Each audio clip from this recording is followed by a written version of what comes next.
नमस्कार दोस्तों, मैं अभिलाष सूर्यवंशी आप सभी का स्वागत करता हूं। चलिए आज हम लाभ हानि पर आधारित एक नया टाइप का प्रश्न हल करके देखते हैं। तो प्रश्न को हल करने से पहले हम कुछ फॉर्मूला को देख लेते हैं। तो देखिए, पहला है, यदि विक्रय मूल्य बराबर ₹100 दिया हो तथा लाभ 20% दिया हो तो वहाँ पर हमको क्रय मूल्य निकालने का फॉर्मूला ये हो जाएगा। तो क्रय मूल्य बराबर क्या हो जाएगा? क्रय मूल्य बराबर विक्रय मूल्य गुणा 100/120। अब ये 120 कैसे आया?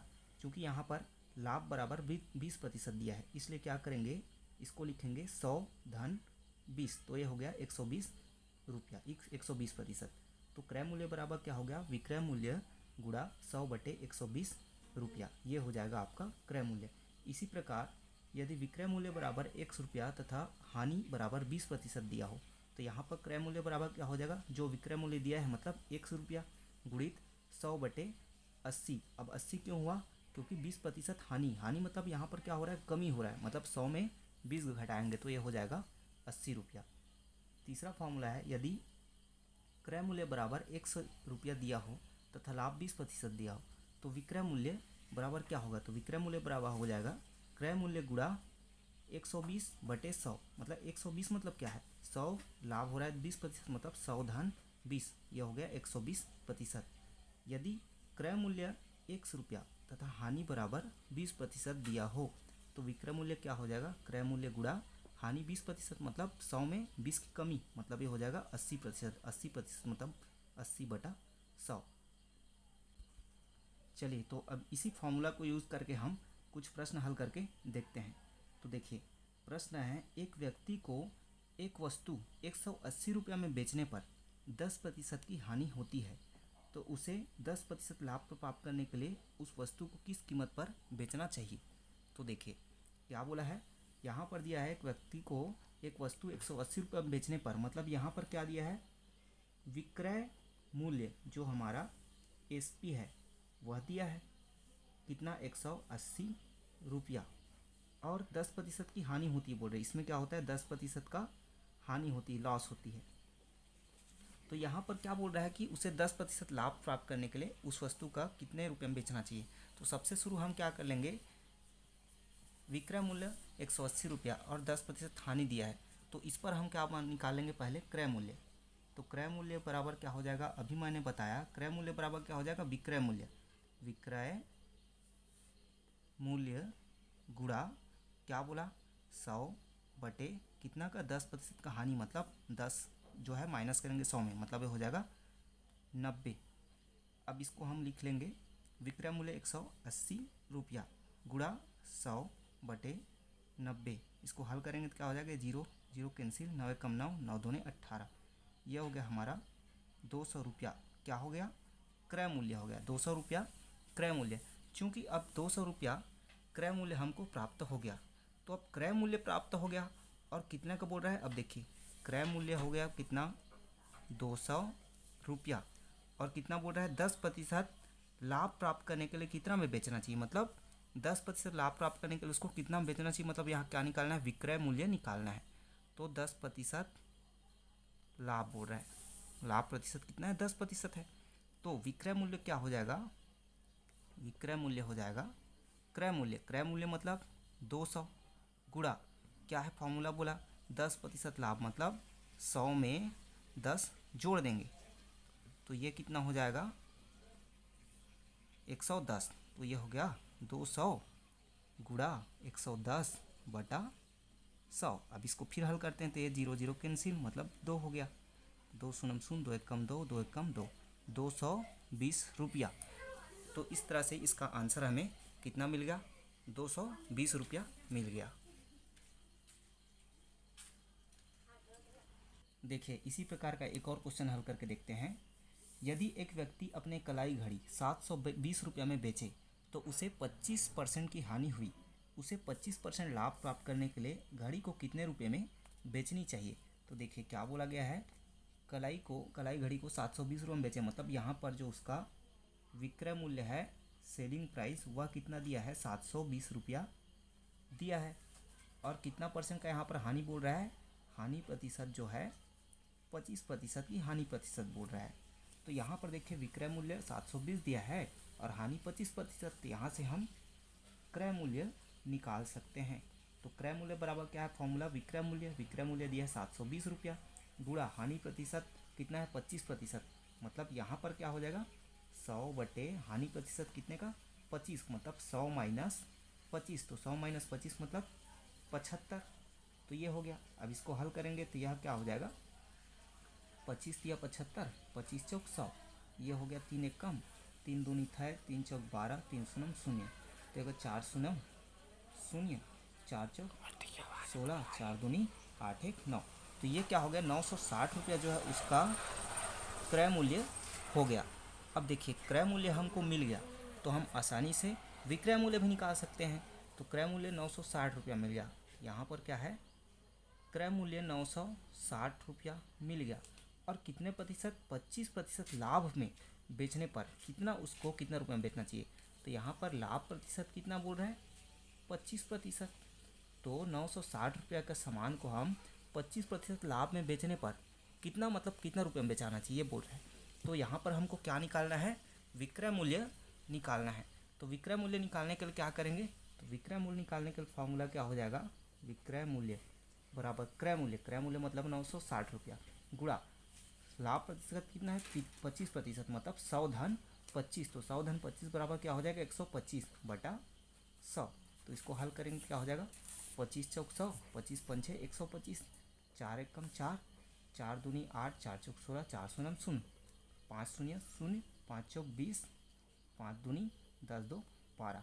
इस तरह से उसका विक्रय मूल्य क्या आ जाएगा 1200 रुपया प्राप्त हो जाएगा। अब देखिए इतना तो मैंने आपको समझाने के लिए एक बेसिक तरीके से समझाया है, लेकिन इसी को हम जल्दी से बनाना चाहें शॉर्टकट तरीके से तो कैसे बनेगा। देखिए पहले क्या है हमारा कलाई घड़ी को 700 रुपया में बेचे तो 25% की हानि हुई ये बोल रहा है। मतलब उसका क्रय मूल्य निकालने के लिए हमको क्या हो जाएगा, तो क्रय मूल्य निकालने के लिए सबसे शुरू क्या होगा उसका विक्रय मूल्य। विक्रय मूल्य है 720 रुपया, उसमें बोल रहा है 25% की हानि, मतलब ये हो गया 100 बटे 75। अब फिर ये क्या निकल गया, इतना जो निकलेगा वो क्या है क्रय मूल्य है, क्रय मूल्य है। अब इसी में ही क्या बोल रहा है 25% लाभ में बेचने पर कितना रुपया में बेचना चाहिए। तो 25% लाभ मतलब इसी का क्रय मूल्य का 125% हो जाएगा, तो 125 बटे 100। अब यहाँ से हम इसको आसानी से हल कर सकते हैं। 100 कैंसिल हो गया और यह हो जाएगा 25 या 75, 25 पंचे 125। इसको हल किए अभी तो इसका हमारा आंसर क्या आया था 1200 रुपया आया था। तो ये क्या है आप शॉर्टकट तरीके से इतना में आसानी से बना सकते हैं।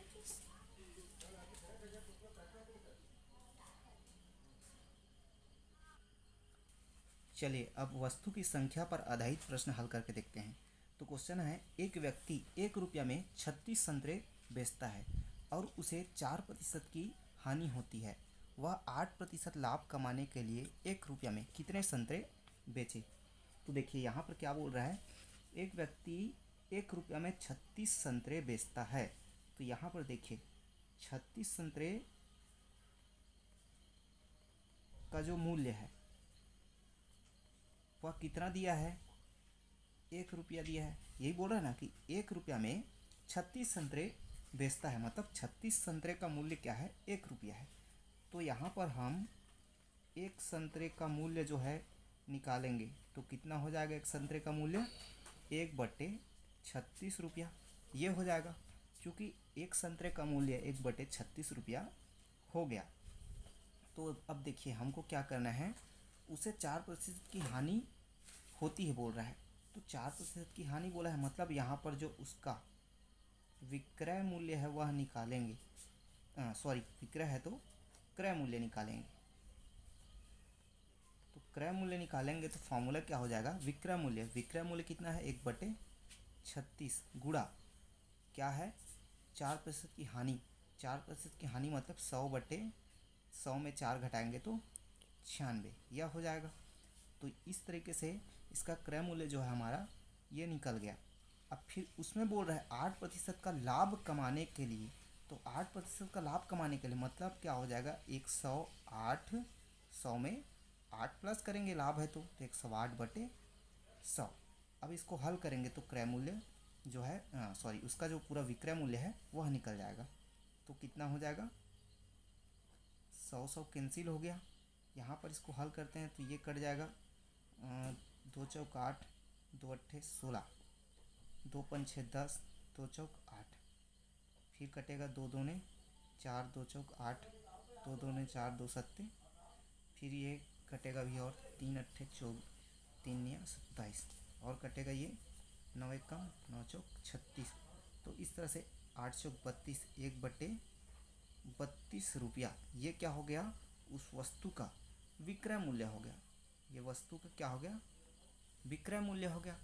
तो वस्तु का विक्रय मूल्य क्या है, 1/32 रुपया। तो ये कितने वस्तु का है, एक वस्तु का है, एक संतरे का है। तो यहाँ पर 1/32 रुपया में कितने संतरे प्राप्त हो रहे हैं, एक संतरे प्राप्त हो रहे हैं। 1/32 रुपया में एक संतरे प्राप्त हो रहे हैं।